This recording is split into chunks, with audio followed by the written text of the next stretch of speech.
लेकिन मैम ये क्या है? ABC एनालिसिस होना चाहिए ना, आपने ए एनालिसिस क्या कर दिया? क्या पेपर में आएगा क्या नहीं आएगा ये किसको पता? ICSI को।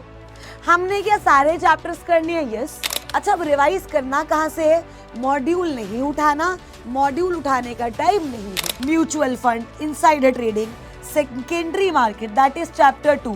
ये सारे चैप्टर्स मेरे बच्चे आपके टिप्स पर होने चाहिए। सेकेंडरी मार्केट्स में कॉल ऑप्शन, पुट ऑप्शन का न्यूमेरिकल आ जाता है, तो मेक श्योर कि ये AAA वाले चैप्टर्स बहुत अच्छे ढंग से करो। Hello hello hello hello hello मेरे बच्चे, कैसे हैं आप सब? सो आज जो है ना वो मोस्ट रिक्वेस्टेड वीडियो आ चुकी है, दैट इज मैम CMSL का एनालिसिस। लेकिन मैम ये क्या है? ABC एनालिसिस होना चाहिए ना, आपने ए एनालिसिस क्या कर दिया? मतलब क्या सब चैप्टर्स इंपॉर्टेंट है? ये क्या कर दिया? अब आप मुझे एक बात बताओ, क्या पेपर में आएगा क्या नहीं आएगा ये किसको पता? ICSI को। हमने क्या सारे चैप्टर्स करने हैं? यस। तो हमारी इतनी क्या जरूरत कि हम किसी चैप्टर को C कैटेगरी में डालें? पता चला ICSI ने देख के उसे A में डाल दिया, समझो। तो मैंने चैप्टर को इस तरीके से डिवाइड किया है, that is AAA, AA and A। मतलब इंपॉर्टेंट तो सारे ही चैप्टर्स हैं, बस इंपॉर्टेंस की डिग्री वैरी करती है। आप देखो, किसी चैप्टर को छोड़ करके नहीं जाना।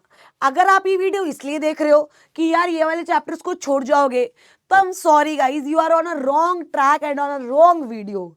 आपको ये सारे चैप्टर्स करने हैं, बस रिवीजन यहां से शुरू करनी है, समझो। करने ये सारे चैप्टर्स ही हैं, बिकॉज आपको ICSI का नहीं पता, मुझे ICSI का नहीं पता। हो सकता है वो एक कैटेगरी में से पूरा पेपर बना दे, YCDR LODR को पूछे ही ना। वी लाइक हमें नहीं पता ना बच्चे, वी डोंट नो। तो इसीलिए ठीक है, जब हम अपनी रिवीजन शुरू करेंगे तो AAA वाले चैप्टर से करेंगे, जिनमें से बहुत ज्यादा आने की संभावना है। उसके बाद AA वाले चैप्टर्स पे चलेंगे एंड A वाले चैप्टर्स पे अगर हम नजर भी मार लेंगे तो भी हमारा काम चल जाएगा। सिंपल सी बात है। मतलब इन चैप्टर्स को हमें डिटेल में रिवाइज करना पड़ेगा। इन चैप्टर को हम नॉर्मल भी ऊपर ऊपर से भी कर देंगे तो भी चल जाएगा। अच्छा, अब रिवाइज करना कहाँ से है? मॉड्यूल नहीं उठाना, मॉड्यूल उठाने का टाइम नहीं है। आपको रिवाइज करना है सिर्फ और सिर्फ मेरे नोट से, अपने टीचर के नोट से, या फिर कोई भी बुकलेट जो आपको समरी बुकलेट मिली हुई है। आइए, chapters like ICDR, LODR, take over, mutual fund, insider trading, secondary market, that is chapter 2 and basics. ये सारे चैप्टर्स मेरे बच्चे आपके टिप्स पर होने चाहिए। अगर आपने रिवीजन शुरू नहीं की तो अपना टाइम लो, 10 दिन लगाओ, 15 दिन लगाओ, बट इन चैप्टर्स को घोल कर पीना है आपको। देखो, it is not like in chapter को तुम 2 दिन में भी करना चाहोगे ना, ये हो जाएंगे। इन पे तुम 1 हफ्ते में भी करना चाहोगे, ये हो जाएंगे। इन पे टाइम लगाओ। अभी मैं मान रही हूँ, मैं ये वीडियो 10 तारीख को रिकॉर्ड कर रही हूँ, तो अब तुम जब भी वीडियो पोस्ट होगी उसके बाद अगर तुम 15 दिन इन चैप्टर्स को भी रिवाइज कर रहे हो ना, तो भी ये गलत बात नहीं है, क्योंकि 60% पेपर इन्हीं चैप्टर्स में से जो है वो आने वाला है।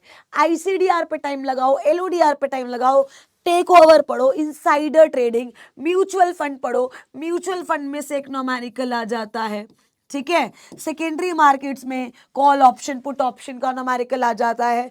तो मेक श्योर कि ये AAA वाले चैप्टर्स बहुत अच्छे ढंग से करो। उसके बाद AA वालों पे टाइम लगाना है, बट बहुत ज्यादा टाइम नहीं लगाना। क्यों? Chapter SCRA, depository, SEBI, SEB listing, buyback. अब ये देखो, ये पार्ट ए के चैप्टर्स ऐसे चैप्टर्स हैं जिसमें ना प्रोसीजर बहुत है। ड्यूटीज क्या है DP की, डिपॉजिटरी के फंक्शंस क्या हैं, सेबी की पावर क्या है, सेबी के फंक्शंस क्या है। सो ये आप लर्न नहीं कर सकते हो, इनको 2-4 बार पढ़ लेना, ठीक है। तो ये सारे चैप्टर्स अच्छे से हो जाएंगे। उसके बाद डी लिस्टिंग और बायबैक में से एक न्यूमेरिकल की प्रैक्टिस कर लेना, ठीक है। उसके बाद अच्छा, आपने म्यूचुअल फंड कर लिया है, आपको CIS करने में टाइम नहीं लगेगा। अनफेयर ट्रेड प्रैक्टिसेस बहुत ही छुटकू सा चैप्टर है। IFSC छोटा सा चैप्टर है। Issue and listing of D non convertible securities, that is also very small chapter. तो अगर आप देखो इस अकॉर्डिंगली रिवीजन स्ट्रेटजी, मैं दोबारा बोल रही हूं, छोड़कर कुछ भी नहीं जाना। 100 के 100 नंबर का पेपर हम लोगों ने अटेंड करके आना है, एक भी नंबर का पेपर हमें छोड़कर नहीं आना है।